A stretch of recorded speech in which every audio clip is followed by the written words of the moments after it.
telling you yet. If you have suggestions for what we should call our Drag and Burlesque Diaries listeners, let me know. For now, I'll say friends, I guess. Welcome back, friends. This is another episode of Tips for Tips on the Drag and Burlesque Diaries podcast. I'm your host, Flame Foxxe, and it's February. So this month, I'm going to be doing something extra special. First, I'm attempting to release episodes every week this month. I'm going to test that out, see how it goes. And I can't promise you that I'll have a tips for tips every episode because of illness and disability, but I'm going to attempt to put out a tips for tips every week as well. So what we're doing this month is a little bit special. A few years ago, I started writing a book called Seductive Sorcery. It is basically a workbook and journal for burlesque, basically spiritual burlesque. Most of it can be applied to other art forms, to drag, but this specific version was initially tailored more towards burlesque. And of course, there's tons of useful information, tips and whatnot that aren't necessarily spiritual. And by spiritual, I just mean whatever deity you subscribe to, however you find meaning in the world. That can be through yourself, through deities, what have you. You're all welcome here. There's no specific belief system required in order to get something positive from the book. I'm going to try to go through the workshop version of my book, which will be about 4 weeks. Each week is like 10 to 15 pages, and I will put them all up on the link tree. It will be the podcast link tree. At the top link should be the download. And I believe that art and instruction, and especially in drag and burlesque, I believe it should be accessible both physically and economically. I definitely probably should charge more because I put a lot of work and effort and research and stuff into writing this book, but I also know how complicated it was for me to get started, and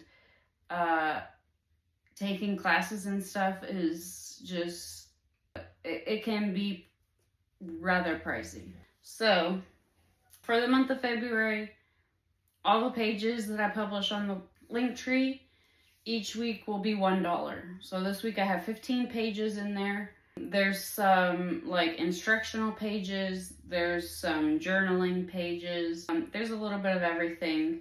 I have meditations, rituals, and spells. If you don't subscribe to that, leave it. Take what resonates, take what aligns with you, and leave the rest. But anyways, there's 15 pages and it's $1 to download. And I will also be giving you some homework each week. You do not have to do it, but if you are interested in actually taking the workshop with me and going through all the pages, as we're going through this, I'm also going to give you like virtual challenges. So if you are someone who is wanting to start online, gain a following, learn kind of how to build a community online, and basically start virtually so that you have something to give to producers and whatnot down the line. So the homework will be basically based around that. You'll I'll go through the worksheets and then pick 1 or 2 video prompts for you to do, and then you'll just tag Dragon Burlesque Diaries in it, and I'd give you virtual kudos. There's not like obviously any grades or anything like that. I just want to support you and help you start your journey if that is what you're interested in. So let's begin with a meditation. Something that has helped me a lot in my journey is I really felt my artistry like kind of evolve more once I included my spirituality in it. And it's not necessarily just the like spiritual aspect, it's more of so that I made the choice to intentionally put my effort and like my soul into what I'm doing. Before it was kind of just like haphazardly, this is fun, I'm gonna do whatever I want and have a good time. Now it's evolved to like, this is a purpose for me. There's a reason why I'm doing it. I know why I'm doing it. And when I include like my spiritual or just my mental well-being into it, it not only is more fulfilling for me, but is also readable from an audience. Like, your audience will be able to tell when you start putting intentionality and thought like into your routines and into your persona. And one way that I have done that is through mindfulness and meditation.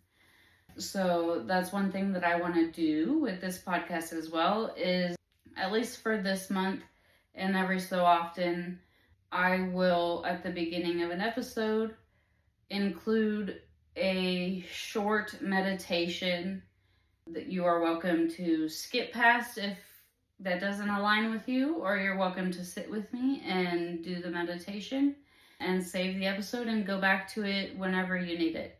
Today's meditation is going to be setting intentions with your performance art.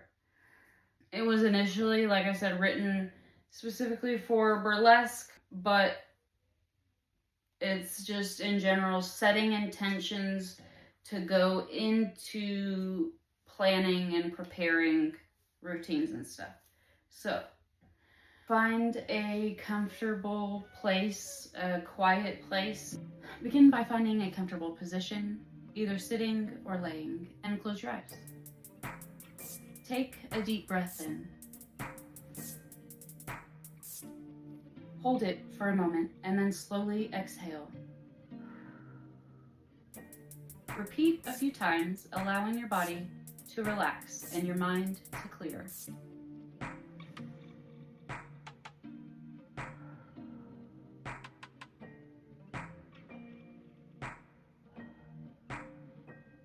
Now, visualize yourself standing on a stage, bathed in warm, inviting light. You are confident, radiant, and ready to captivate your audience. Feel the energy of the crowd, their anticipation, their excitement. This is your moment, your space, your power. As you stand there, set your intention for this workshop or this routine building session. Perhaps you will want to explore your sensuality, to express your creativity, or to build your confidence. Whatever it is, hold that intention in your mind and imagine it as a glowing orb of light in your hands.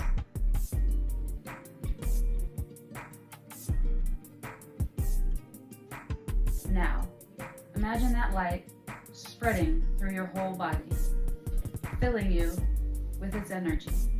It flows through your veins into your heart, your mind, your soul.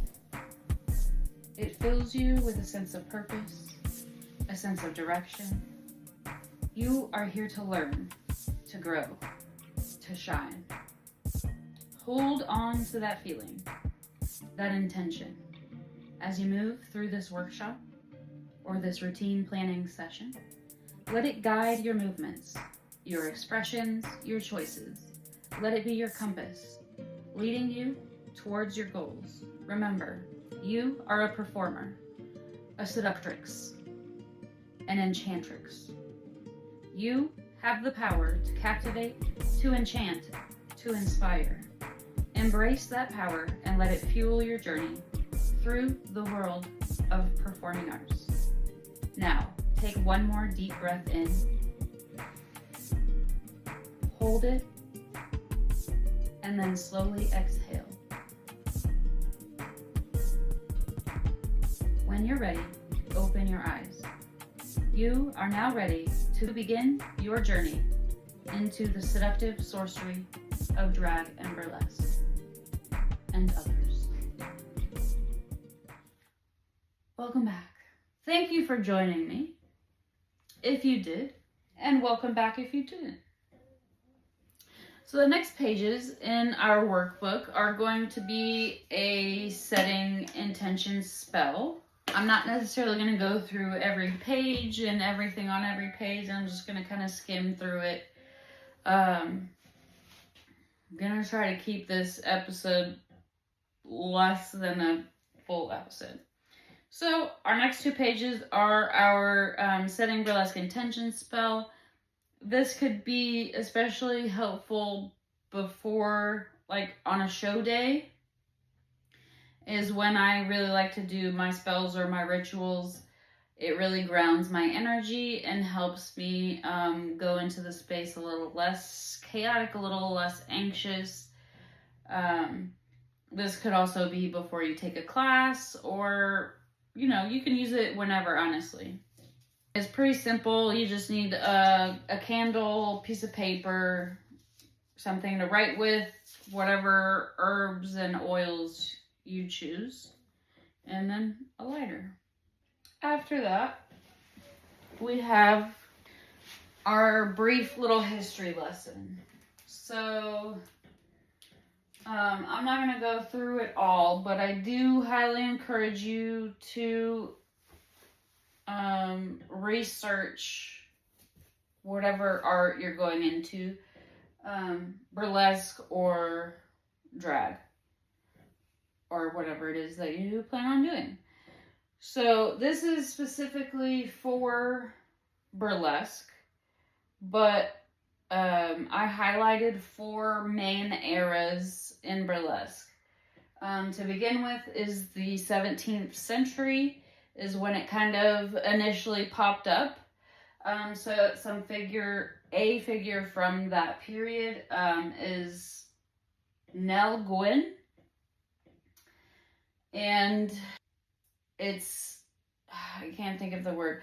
The initial beginnings of burlesque were based in satire. It was all about poking fun at politics and different things, bodily autonomy, reclaiming, and it started in a lot of like cabaret. There's a specific word I'm thinking of that is escaping my mind at the moment, but it was basically like a big comedy show. So then we have our golden age of burlesque, which is early 20th century, your 1920s and 30s. It had a big boom again. Obviously, that's like the flapper era and all that. There's a lot of like saloons and saloon girls, what have you. And then between 20s and 30s up until like 80s, there was a big decline because of social, political issues at the time. And then it had a big revival again in the late 90s, early 2000s, and since then it has just continued growing in popularity. And then now, today, it is what it is. It has evolved a lot. There's many different genres, which we will discuss a little bit later, but some prolific figures in burlesque today. You've probably heard of Dita Von Teese. She is the probably most well-known burlesque figure. She performs in Vegas. She has her own show. She's the one that does splashes around in the martini glass and whatnot. And then two figures from today that I highly, highly, highly suggest that you follow are Perle Noire. She is, I don't honestly remember where she is based, but she does a lot of workshops. She also does a lot of public speaking. I think she's done a TED Talk regarding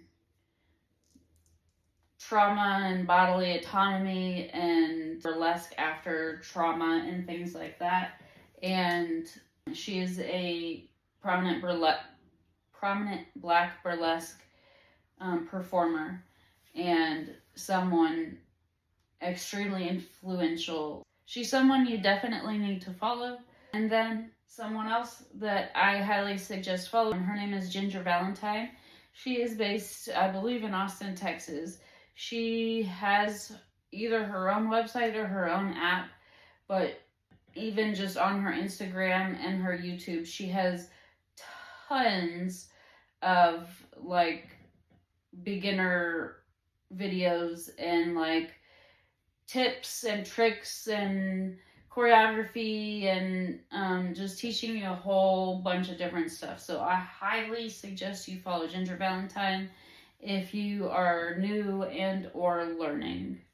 Next, well, not next page, but that brings me to our homework. If you choose to do the homework, I'm going to give you 2 assignments this week. So your first assignment is to introduce yourself. We're going to talk about our name map and another sheet in a little bit, but first I want you to introduce yourself. This should be less than a minute, and it should give your stage name, pronouns, if you choose to include them. I suggest to, but I guess name, pronouns, share where you would be performing if you want to, like the biggest city that you would try to perform in, if you want, just some ideas of what to include. Or you could also tell us what genre or what style you see yourself performing. You could also give a quick little backstory on your name and why you chose it.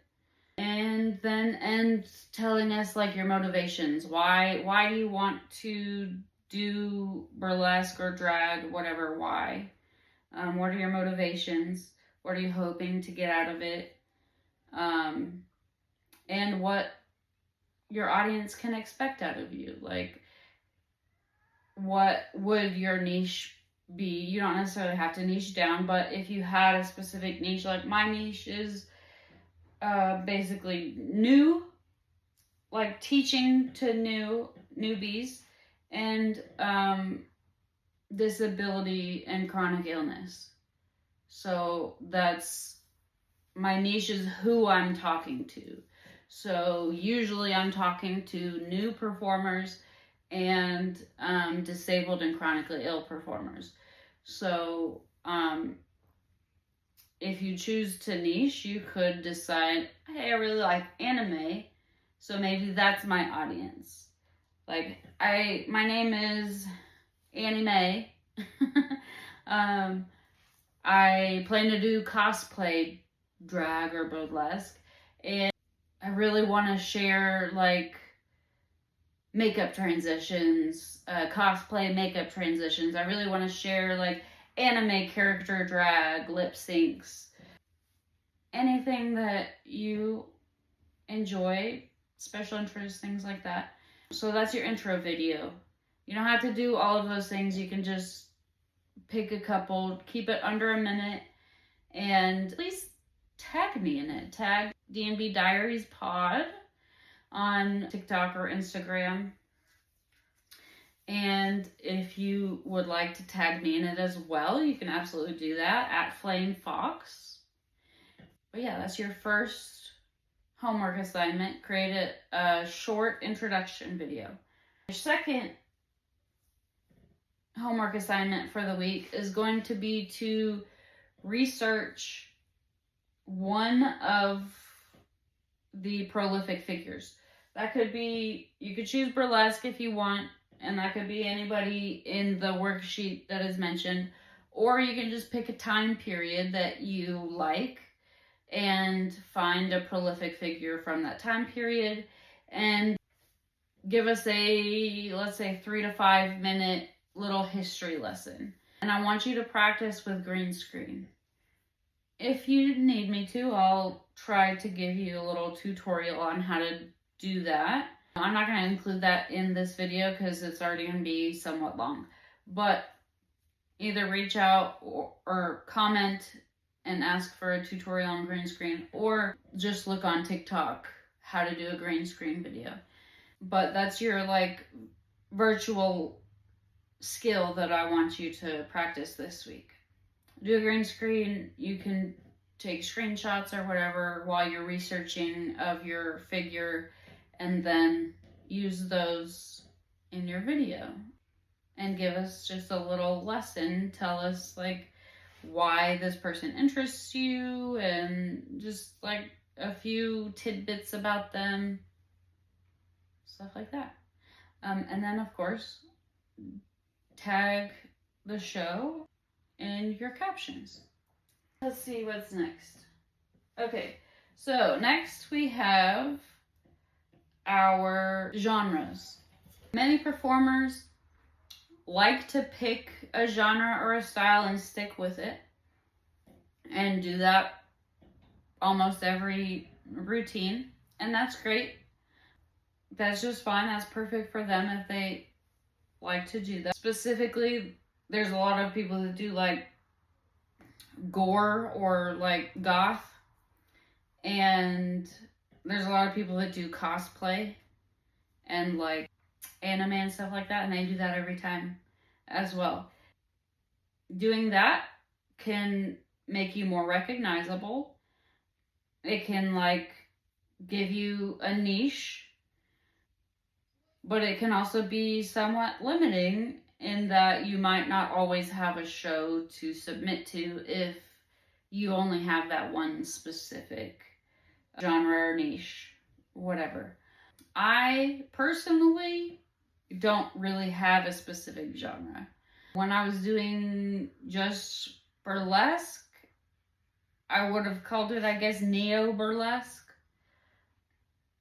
But for the most part, I don't have a specific genre. And that is also totally fine.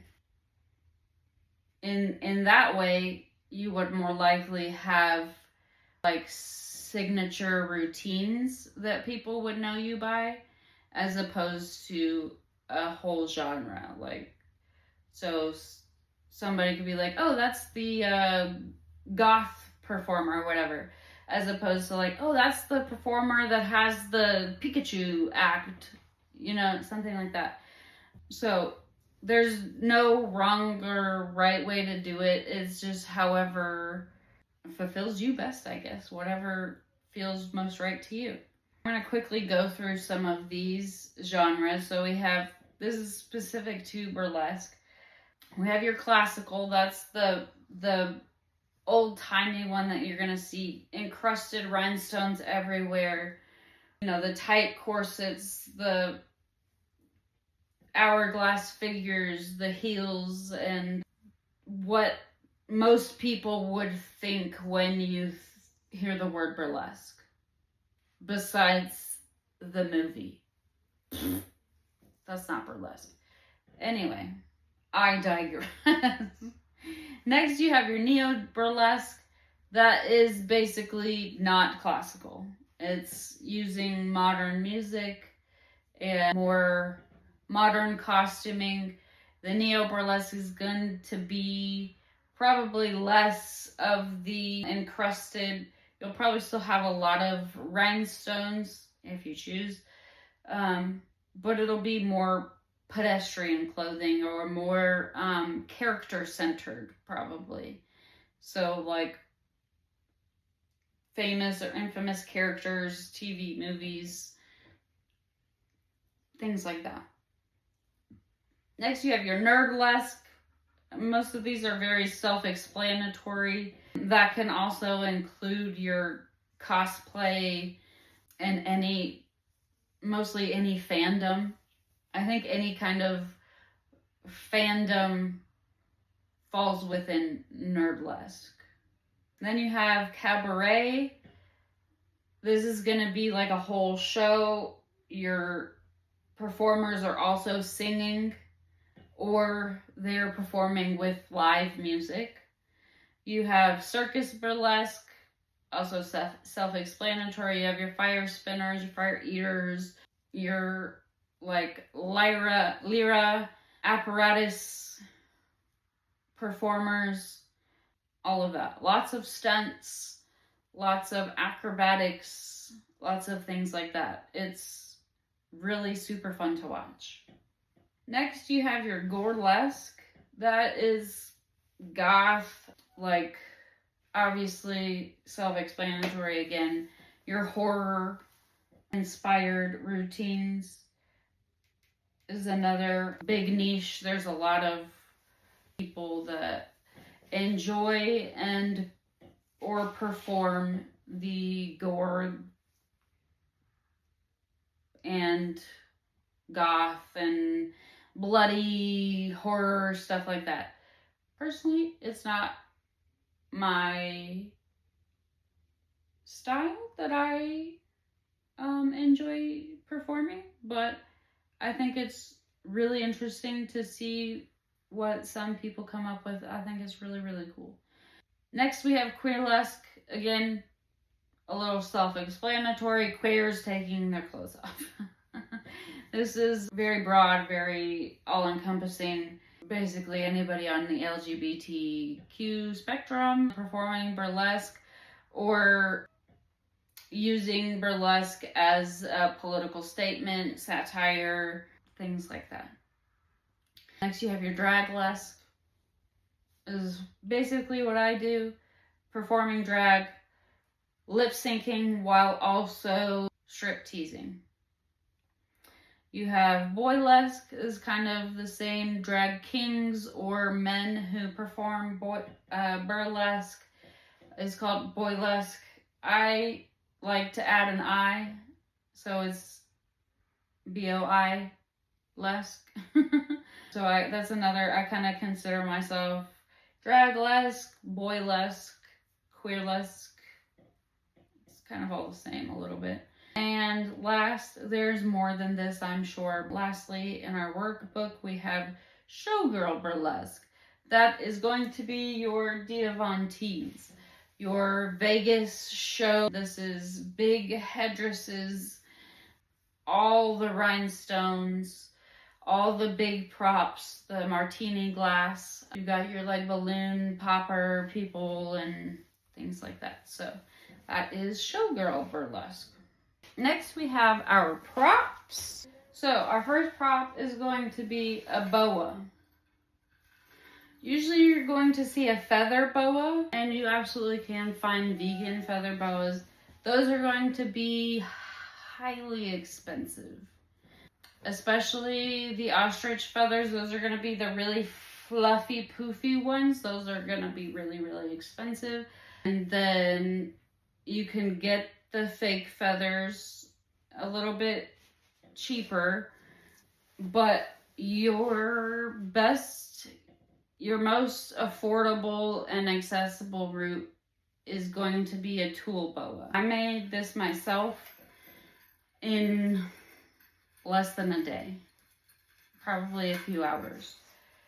It's just strips of tulle tied to a piece of ribbon, and then I spray painted styrofoam circles and added little charms.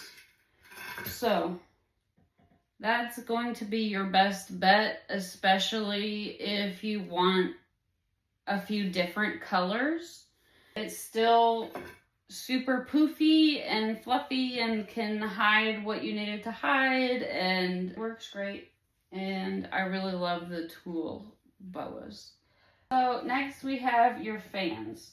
So this fan I made myself. It is smaller because I am disabled and I can't really, the big ones are too heavy. Normally, you're going to see huge fans like this big. And you have a set. Again, there's different levels. You can get like expensive ostrich feathers, or you can find cheaper. Even the cheaper ones are gonna be pretty expensive. Feathers are pretty expensive, especially the big long ones. You can, I don't know if you can find them that length at the craft store. You might be able to. Anyway, I made this fan to be accessible for me, and I made it from a Dollar Tree little hand fan. And then I purchased the feathers from the design district in the city nearest me, the biggest city nearest me. We have a little design district with like a bunch of different fabric shops and costuming, sewing things and stuff like that. So this is where I found these feathers, and even these smaller feathers were pretty expensive. I think the whole fan with all of these feathers was probably around $50. So you can imagine what it's going to be when you get bigger than this. And I would suggest, if you're going to start with props, start with something cheaper and redo that same routine several times, so then you pay yourself back, and then you can use that money that you're making and funnel it back into investing in yourself. And just get better and better props and costume pieces every time. Okay, so that's your fan. Next, we have your silk fans. These are also like flow. So these are fabric, and these are they can be. You can find these on Etsy,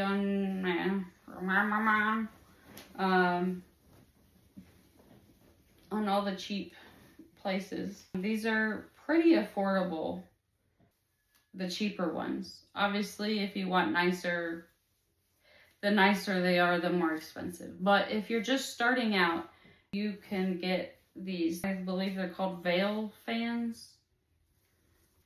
Yeah, silk fans. Next, we have your Isis wings. These are going to have a neck strap. It goes around your neck, and then they're like wings. So each side has a little wooden stick, so you know where to hold it, and then you do choreography like this, and it looks like you have wings. And then these are light up. I don't know if it works, but some of them do have lights. This one doesn't work, obviously. Okay. Some of them do have lights, and that just gives you an extra oomph. But something that I do suggest, like when disabled performers come to me and ask, like, I don't know what to do, I can't really walk, I can't stand up, I have to use my mobility aids, I will always suggest you using a prop. There are ways that these might be a little bit difficult maneuver around a wheelchair, but it's possible. You can definitely custom the length if you need to, but for the most part, especially like your little hand fans and things like that, if you are having a hard time coming up with, like, I don't know what else to do when I'm sitting, like, use a prop. You can play with it, you can like point to people with it, there's all kinds of stuff you can do with it. It adds dimension to your routine. It gives a little bit something more to look at. It distracts from the fact that you're not up running around dancing. Also, always use your mobility aid as a prop. That is an amazing prop to use. No matter what your mobility aid is, you can absolutely use it to your advantage, and it doesn't have to be something that like feels like it's weighing you down or holding you back. It can absolutely add to your performance and help you gain more confidence. Speaking of, next we have canes. I don't have one in here, but I am not sure where we stand on performers who do not have a physical disability using canes in performance.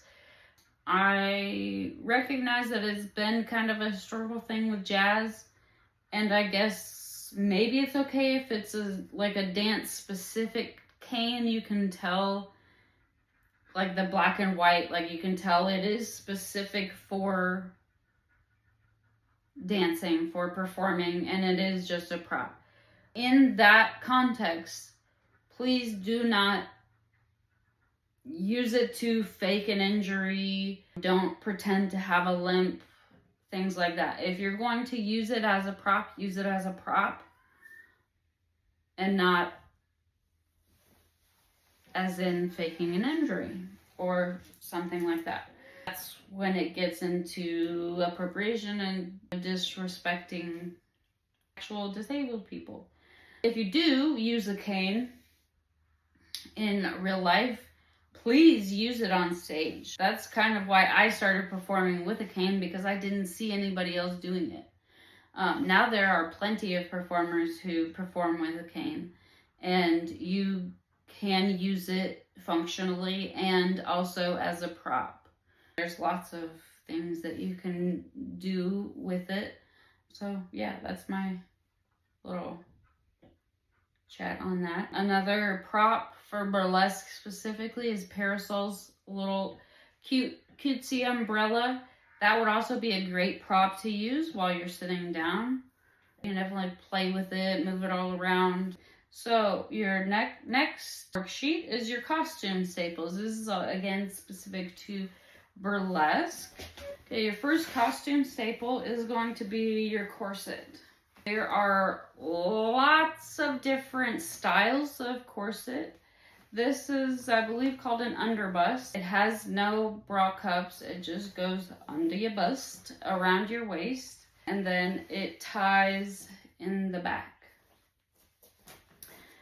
If you are a drag king, you can also wear a corset. There are plenty of masculine male corsets. They look more like vests, but I'm dying to have one of them. I freaking love them so much. Most of the ones I've seen look kind of like a vest. They have thin straps, and then it comes down here and it gives you a bit of a shape. There's some boning. Yeah, there is. Anyway, so yeah, even drag kings can wear corsets as well. Next, you have your stockings. It can either be fishnets or thigh-high, knee-high stockings. So fishnets, quick note, if you are in a show that obeys blue laws, that means that you have to have bum covered and underbust covered, as well as nipples and cracks. So one way that you can do that is by wearing fishnets under your stage panties. So bum is still covered. And then I really like getting the ones with rhinestones already on them. Just adds a little bit of sparkly and depth and something I don't have to do. Next, you have your gloves. I don't have them in here with me. There's many different lengths that you can do. You've got your long full-length sleeves. You've got your elbow gloves. You can get short wristlets. You can also get them without fingers. I have all different lengths. The longer ones are going to be a little bit harder to get off, but add a little bit of drama because it is a really long reveal. Kings can wear like the fingerless gloves. I think that's really cool. I have a pair that I really like. Gives you a pair of black ones, and that just masks up your look a little bit more, and I like it a lot. Next, you have your pasties or your tassels.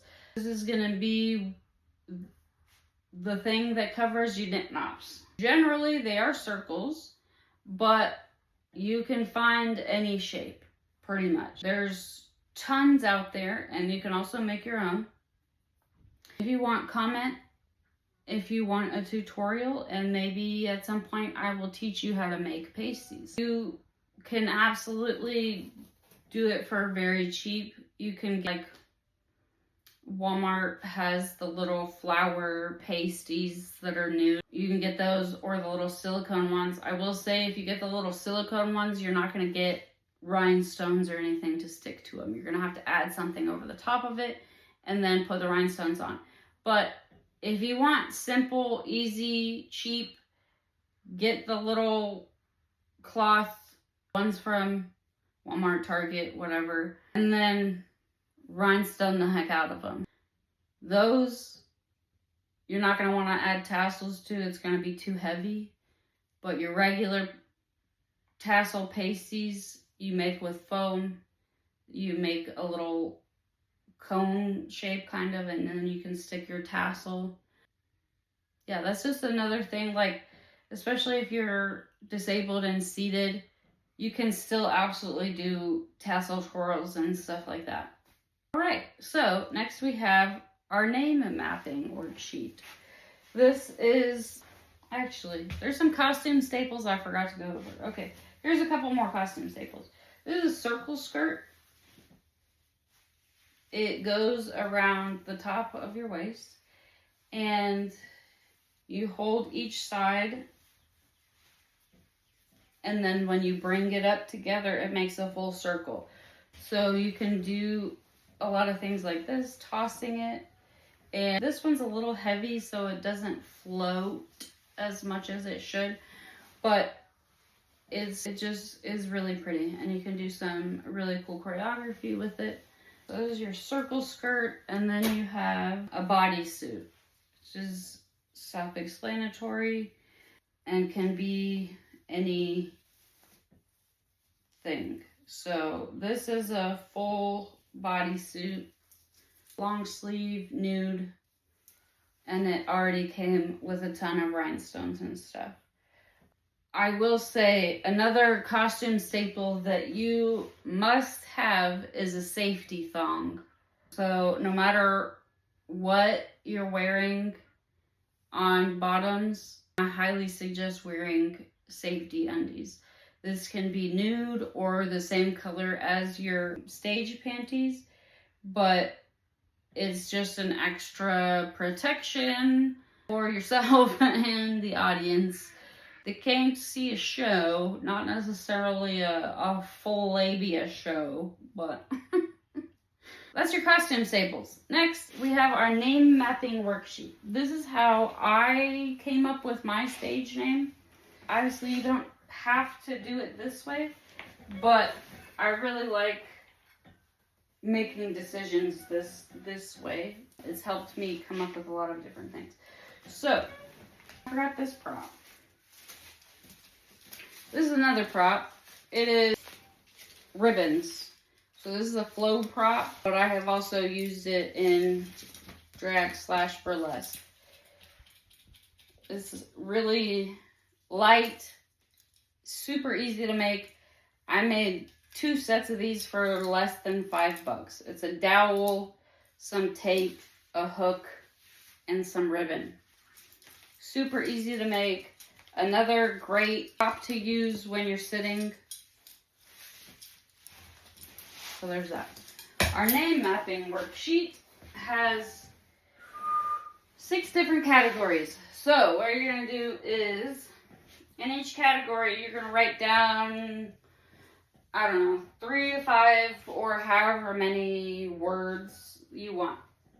So, music. What kind of music do you like to listen to? What is your favorite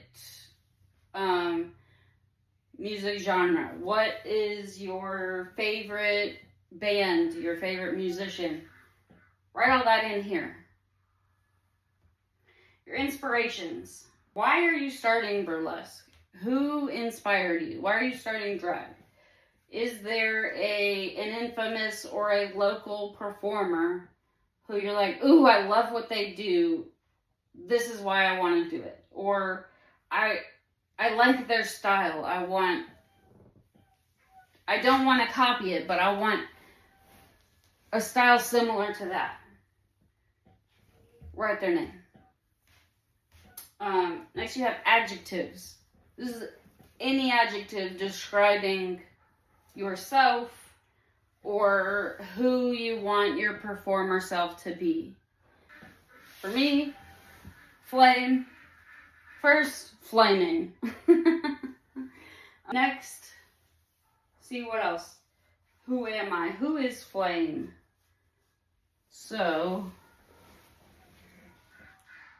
why can't I think of anything?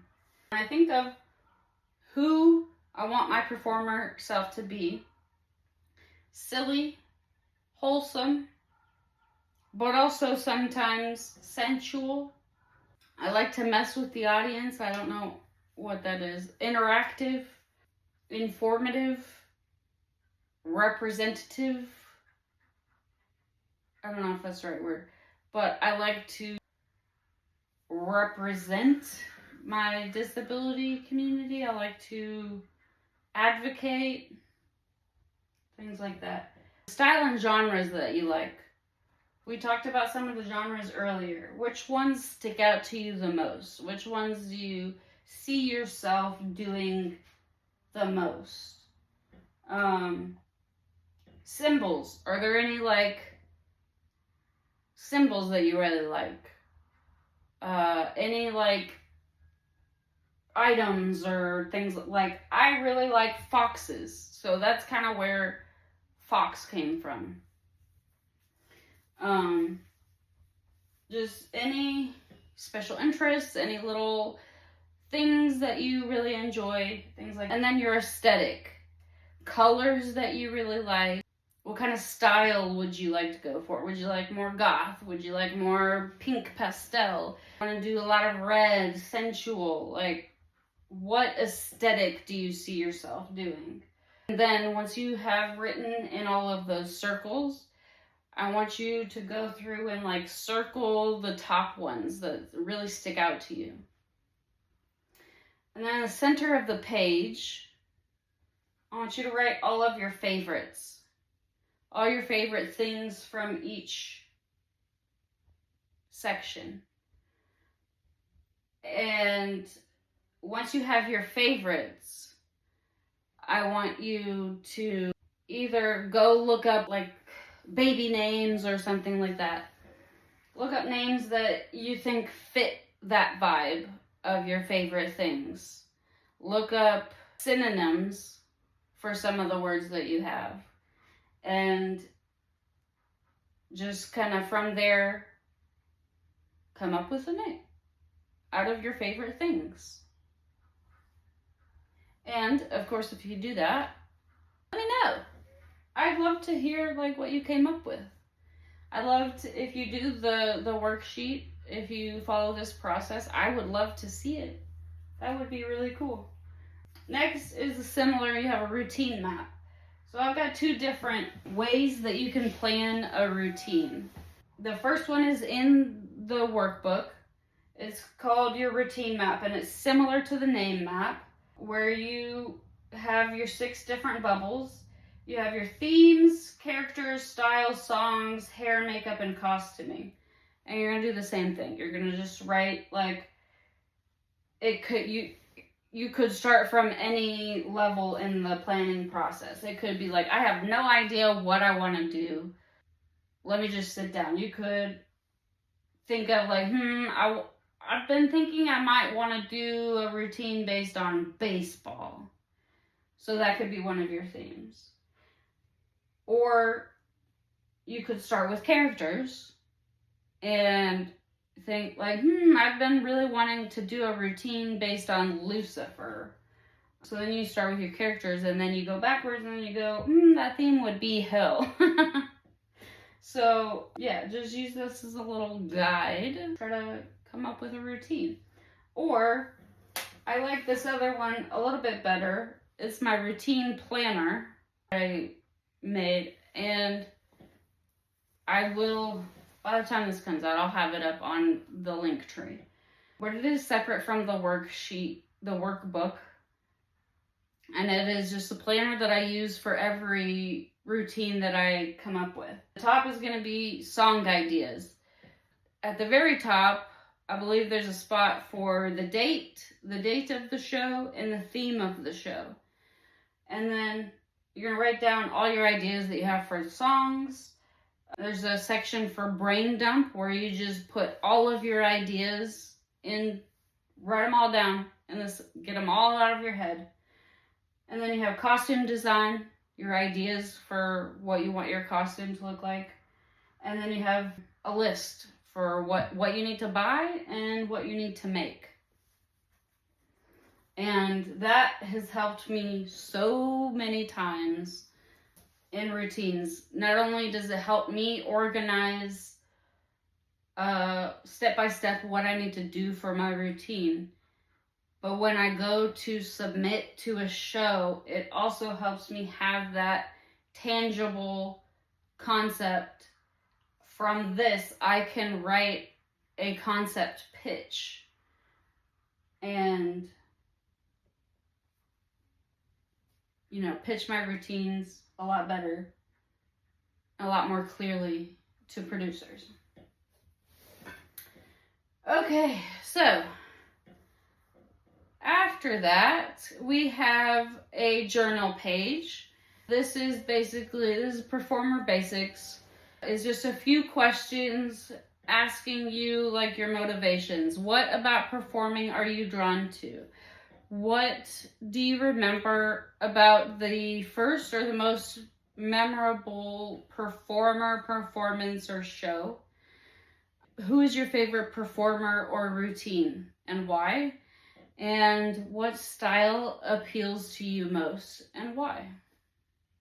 Again, if you want to do more videos and whatever, you're welcome to make a video for each page of this and tell me your answers to each question. Like, the more you post, the more traction you'll get, the more followers you're going to start getting. So if you want to start small, you absolutely can. One a week is a great goal to have.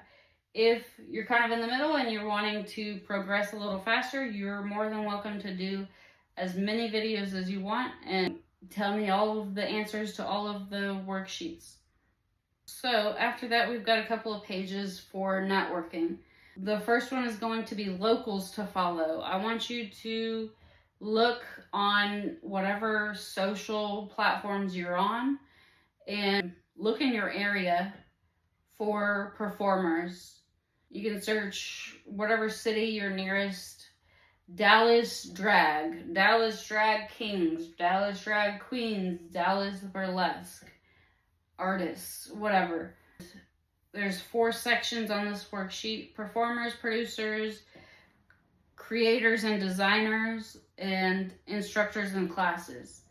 So just as you are gaining your following and following more people and looking in your area, at shows and stuff, make note of who is in your area.